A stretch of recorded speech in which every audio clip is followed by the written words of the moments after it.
जो वस्तु आपके पास है वही सबसे श्रेष्ठ है। इस चीज को मानना आपके लिए भी श्रेष्ठ है, क्योंकि जब हम अपनी वस्तु की तुलना किसी दूसरे की वस्तु से करेंगे तो हमें कुछ भी हासिल नहीं होगा, बल्कि हमारी वस्तु जिससे हम बहुत कुछ हासिल कर सकते हैं उससे भी हम कुछ भी हासिल नहीं कर पाएंगे। क्यों? क्योंकि हमारे मन में अपनी वस्तु की तुलना दूसरी वस्तु से कर ली है, जिससे हमारी वस्तु हमें वो खराब लगने लग जाती है और हम उस वस्तु का उपयोग अच्छे से नहीं कर पाते हैं। ऐसा ही एक बार एक प्रश्न है, वो बादशाह अकबर अपने दरबारियों से करते हैं। वो पूछते हैं कि सबसे श्रेष्ठ जल है वो किस नदी का है। तो सभी दरबारी हैं उत्तर देते हैं कि गंगा नदी का जल है वो सबसे श्रेष्ठ है। तब बीरबल से पूछा जाता है कि किस नदी का जल सबसे श्रेष्ठ है, तो वो यमुना नदी का नाम लेते हैं। तब बादशाह अकबर पूछते हैं कि तुम यमुना नदी कैसे कह रहे हो? गंगा नदी का तो जल सबसे श्रेष्ठ है, ये तो सभी जानते हैं।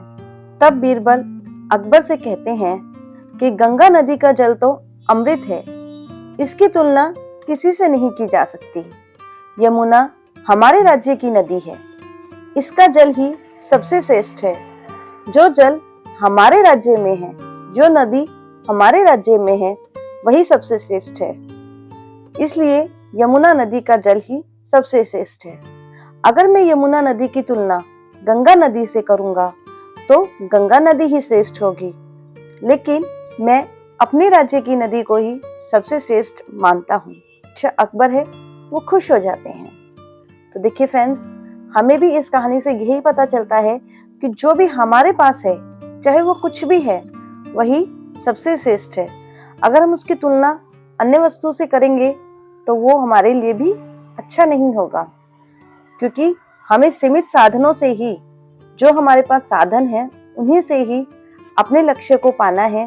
फ्रेंड्स, अगर ये कहानी आपको भी अच्छी लगी है तो प्लीज इसे लाइक कीजिएगा, शेयर कीजिएगा, और अगर अभी तक चैनल को सब्सक्राइब नहीं किया है तो चैनल को सब्सक्राइब भी कीजिएगा।